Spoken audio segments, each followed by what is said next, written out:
The auction hall of X9 Station hummed with the nervous energy of 1,000 species, each represented by their most cunning merchants and slave traders. Holographic displays flickered above crystalline platforms, showcasing the evening's merchandise. But none drew more fearful glances than Platform 7, where she stood. Princess Kael'thra of the Valorian Empire. Her crimson skin bore the ritual scars of her warrior caste, each mark a testament to battles won and enemies slain. Silver hair cascaded down her back like a waterfall of starlight, bound only by the neural inhibitor collar that hummed with enough voltage to paralyze a combat mech. Her eyes, those terrible golden eyes, swept across the assembled crowd with undisguised contempt. The auctioneer, a gelatinous quiv with 7 eye stalks, trembled as he approached the platform. "Ladies and gentlemen of the consortium," his translator crackled, "we present Lot 77, Kael'thra, formerly Crown Princess of the Valorian Third Fleet, captured during the siege of Helios Prime after her forces were neutralized." The word hung in the air like a death sentence. Everyone knew what neutralized meant.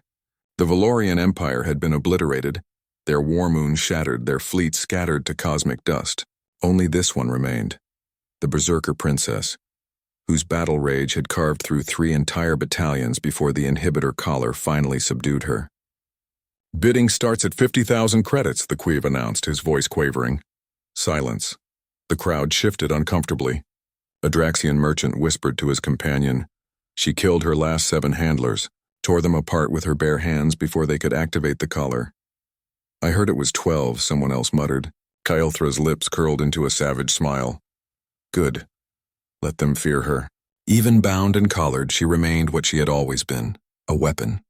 And weapons eventually found a way to cut. 50,000? The auctioneer repeated desperately. Surely someone recognizes the value of a trained Valorian warrior. Royal bloodline? Combat experience, anyone? The silence stretched like pulled wire, ready to snap. Then from the back of the hall a hand rose. Every eye turned. The crowd parted like water, revealing the bidder, and collective gasps rippled through the assembly. A human. He was unremarkable by most galactic standards. Average height, lean build, wearing a worn leather jacket over simple clothes.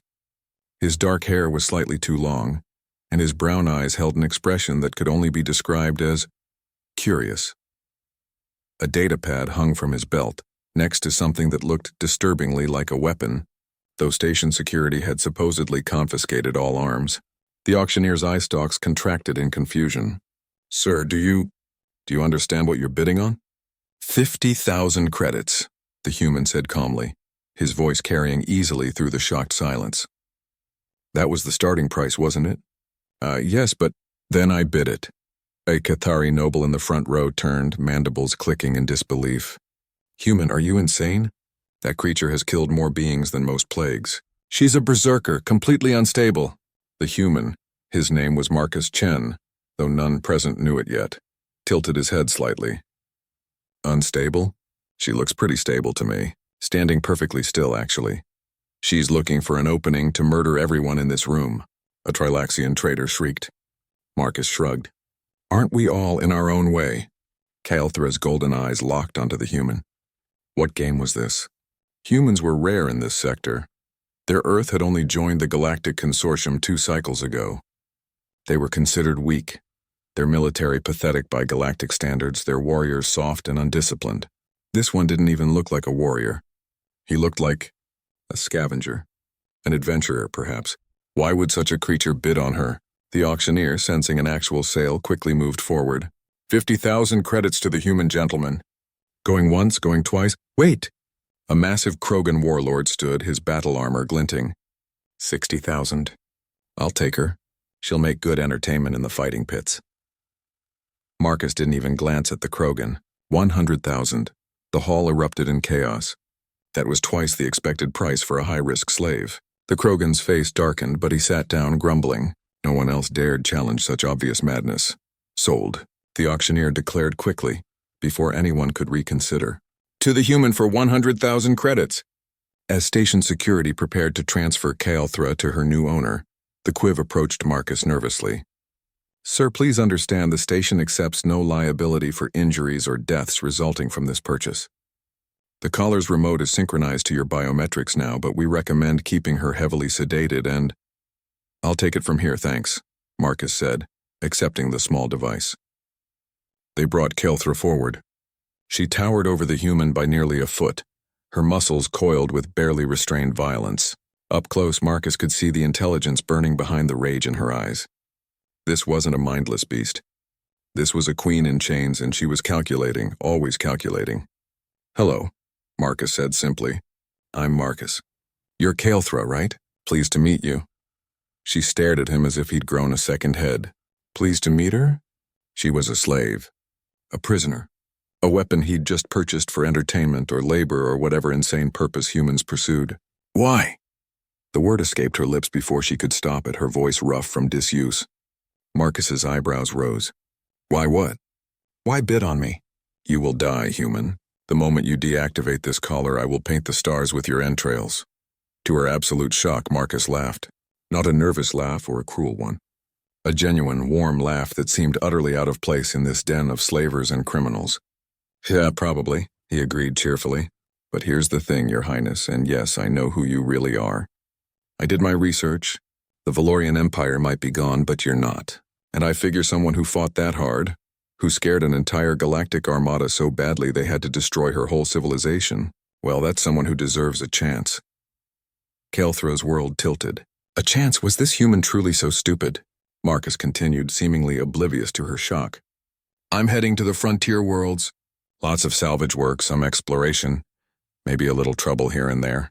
Could use a partner who knows her way around a fight. The collar comes off once we're off station, and then you're free to go wherever you want. Or— He paused, meeting her golden eyes directly. You could stick around. See what happens. You would free me? Disbelief colored every word. I am your enemy. My people destroyed human colonies during the expansion wars.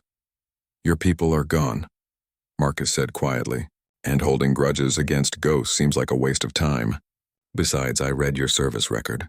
You fought to protect your empire, same as any soldier would. Can't fault you for that. For the first time in months, since her capture, since the collar, since watching her world burn, Kelthra felt something other than rage. She felt curious. You are either the wisest human I have ever met or the most foolish, she said finally. Marcus grinned. Probably both. So what do you say? Want to get off this station and figure it out?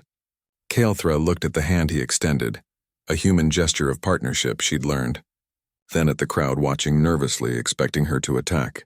Then at this strange human who'd paid a fortune to free an enemy. For the first time in a very long time, the Berserker princess smiled. A real smile, not one born of bloodlust. Lead on, Marcus Chen, she said. Let us see if you survive your foolishness.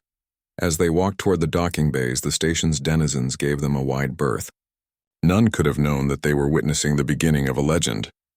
The story of the human who freed the last Valorian, and the warrior princess who learned that sometimes the bravest thing a berserker can do is choose peace. But that story was just beginning. And the galaxy, Marcus suspected, was about to get a lot more interesting.